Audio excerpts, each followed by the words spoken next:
Welcome to the deep dive. Today we're really digging into something quite fundamental, actually.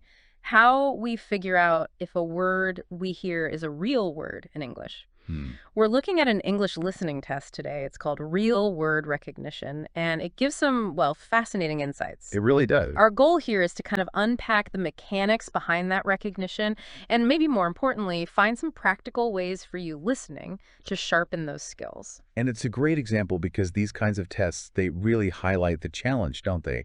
It's this blend of just pure listening and your existing vocabulary knowledge all happening at once. Okay, so let's unpack this specific test. The main job, the core task, it sounds simple.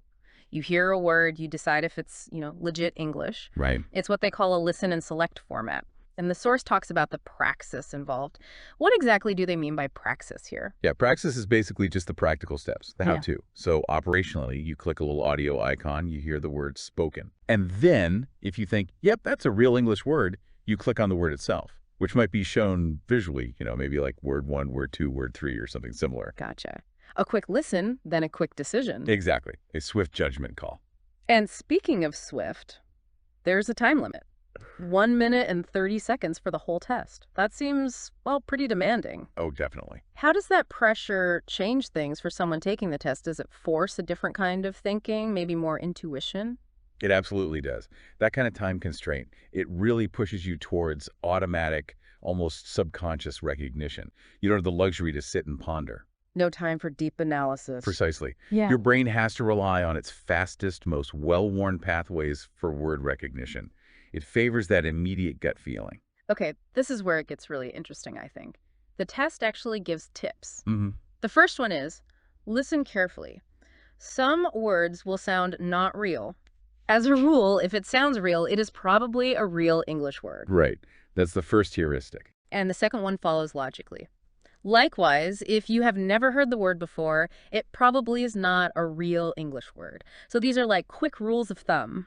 Exactly. They're practical heuristics, mental shortcuts for making fast decisions under pressure. And what's fascinating is how they work. Tell me more. Well, the sounds real part. That taps directly into our brain's innate understanding of English phonetics and phonotactics. Phonotactics. Yeah, the sort of unwritten rules about how sounds can combine in English. Like, we know style is a common start, but TSR, probably not an English word. It just sounds wrong.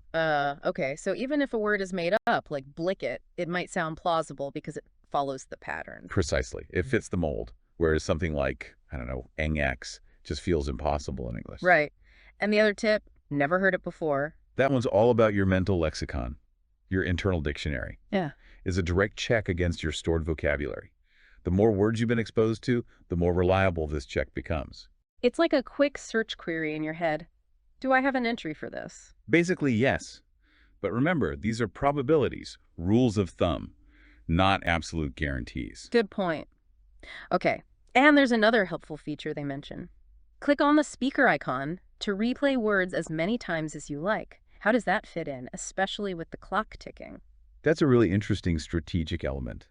It's a bit of a safety net, isn't it? Yeah, seems like it. While time is short, if you hear a word that's right on the edge, maybe you misheard it or it sounds kind of real, but you're unsure, replaying lets you double-check that initial perception. So it's for confirmation, mostly. I'd say so.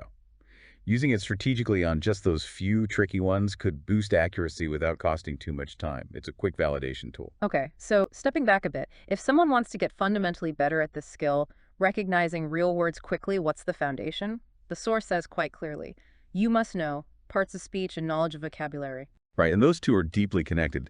But let's look at them. Why parts of speech?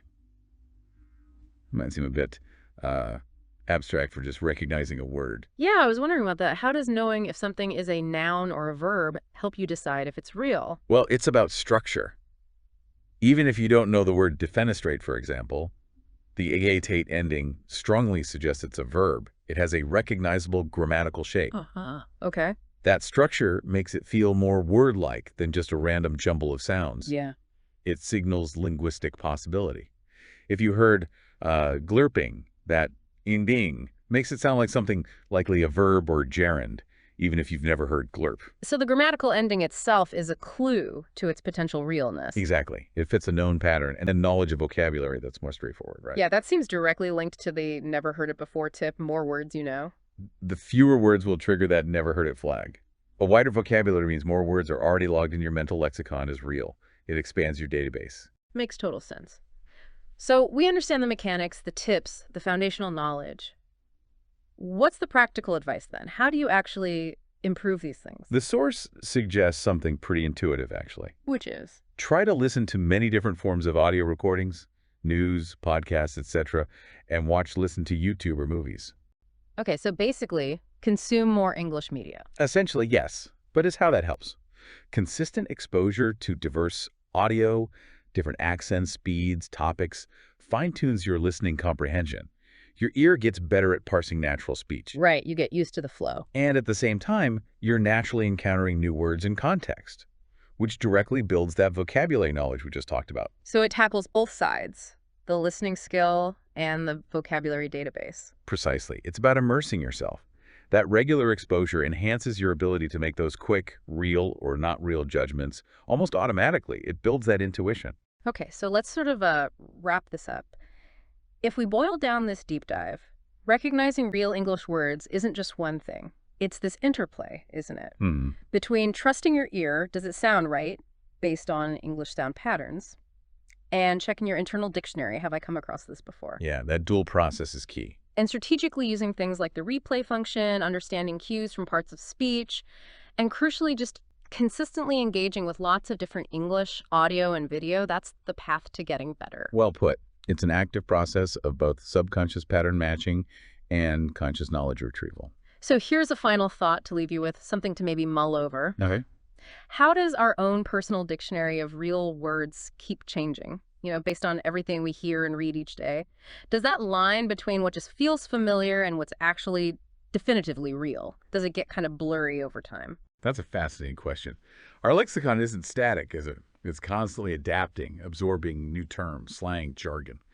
So, yeah, what constitutes a real word for each of us is probably a constantly evolving thing, shaped by our unique linguistic environment. Something to think about.